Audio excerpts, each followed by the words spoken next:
Hello ना, very warm welcome. स्वागत है आपका हमारे इस खास कार्यक्रम क्रॉस रोड्स में। अगर आप हैं उस पार जहां है जुल्म, अपराध, अत्याचार, तो न्याय के इस दरवाजे पर दस्तक देने को हो जाइए तैयार। और न्याय के इस छोटे से द्वीप का नाम है क्रॉस रोड्स।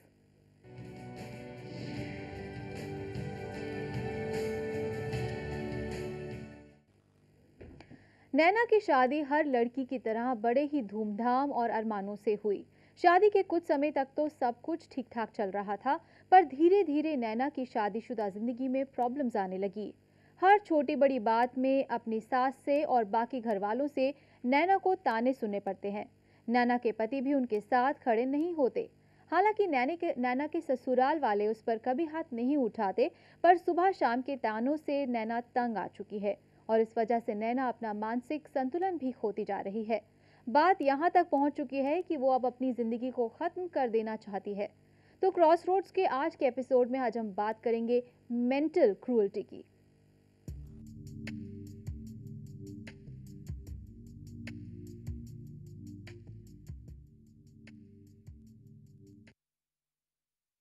और मेंटल क्रूअल्टी पे बात करने के लिए आज हमारे साथ स्टूडियो में मौजूद हैं इम्पेटस एंड इनिशिएटिव्स की लीगल ऑफिसर मीनल शर्मा। अगर आप भी अपने घर वालों या ससुराल वालों के तानों से आप मानसिक तौर पर पीड़ित हैं, तो आप हमें फ़ोन कर सकते हैं। हमारा फ़ोन नंबर है 0120-244-0044। तो मीनल, आपका बहुत बहुत स्वागत है हमारे इस कार्यक्रम क्रॉस रोड्स में। थैंक्स ऐश्वर्या। तो जैसे कि हमने अभी मीनल की स्टोरी बताई, मीनल जी, मीनल यहाँ पर उस एक नैना की कहानी बताई ना, नैना की ये जो स्टोरी बताई है, ये बताइए कि अगर हम मेंटल क्रूअल्टी की बात करें, फिजिकल क्रूअल्टी तो होती है जो साफ दिखती है, जो हर कोई उसे गेज कर सकता है कि ये प्रॉब्लम है, ये प्रॉब्लम है।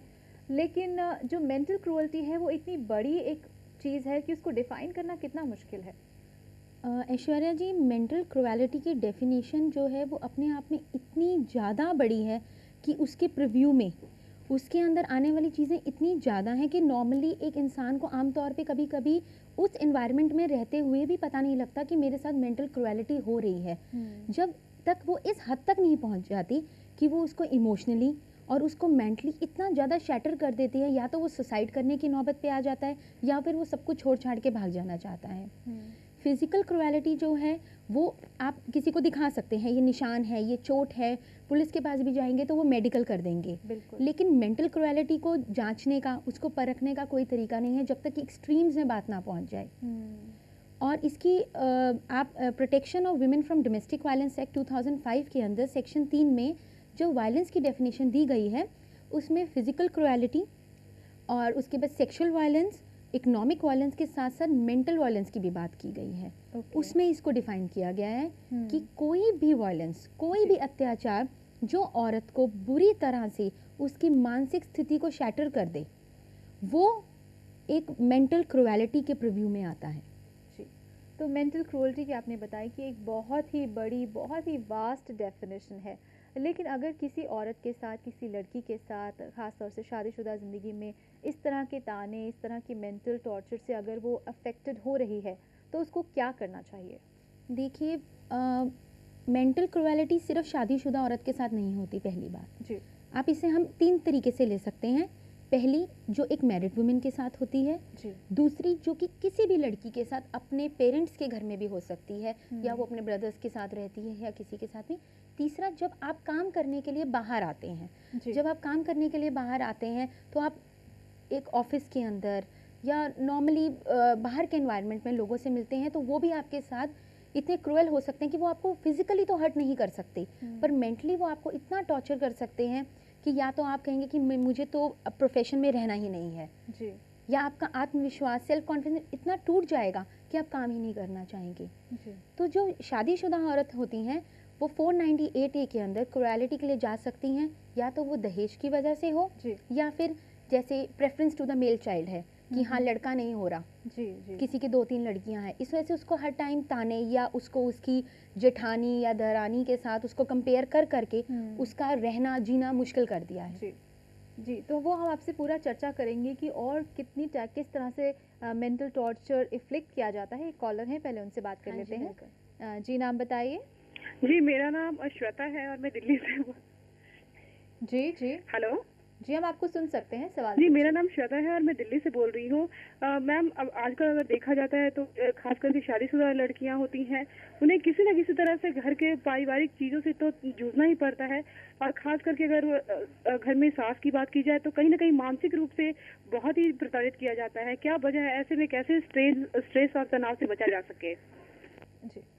देखिए, स्ट्रेस और तनाव से बचा जा सके, ये क्वेश्चन मेरे को नहीं लगता कि एक लीगल राय लेने वाला क्वेश्चन है। ये तो एक साइकेट्रिस्ट या काउंसलर से पूछने वाला है। जी, हाँ, लेकिन पर अगर मतलब अगर इनका जैसे पूछ रही हैं, तो हाँ ऐसे जी। में एक औरत क्या करे, ये एक तरह से देखिए, क्वेश्चन सबसे है। पहले तो मैं ये कहूँगी कि आपकी शादी होती है, तो सबसे पहले आप अपने घर में अपना एक स्टैंड क्लियर रखें कि हुँ, देखिए कि आप परिवार में एडजस्ट होने आए हैं, रहने आए हैं, तो आप उनके साथ पूरा सहयोग करेंगे, बदले में आप उनसे पूरा सहयोग चाहते हैं। हुँ, आज गर्ल्स के लिए बहुत ज़रूरी है कि वो खुद घर के अंदर अपना स्टैंड क्लियर रखें कि नहीं, मैं कोई भी गलत बात ना किसी के साथ करूँगी और ना मैं बर्दाश्त करूँगी। हुँ, इससे भी बहुत ज़रूरी है कि हम अपनी पर्सनैलिटी को इस तरीके से डेवलप करें कि जी, हमारे साथ कोई भी गलत करने से पहले 4 बार सोचे कि हाँ, ये लड़की ठीक है, पर ये गलत भी बर्दाश्त नहीं करेगी। बिल्कुल, बिल्कुल। तो इसलिए इनको अपने घर में इस तरीके से रहना चाहिए कि जिसकी वजह से दूसरा बंदा 4 बार सोचे। हुँ,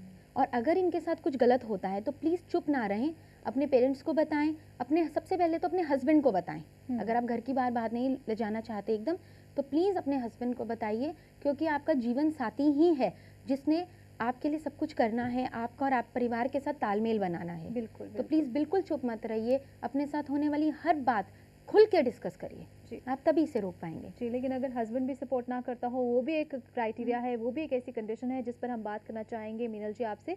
लेकिन मेंटल क्रूरटी के कानून पहलुओं पर हमारी चर्चा जारी रहेगी। फिलहाल वक्त एक छोटे से ब्रेक का, अभी हाजिर होते हैं।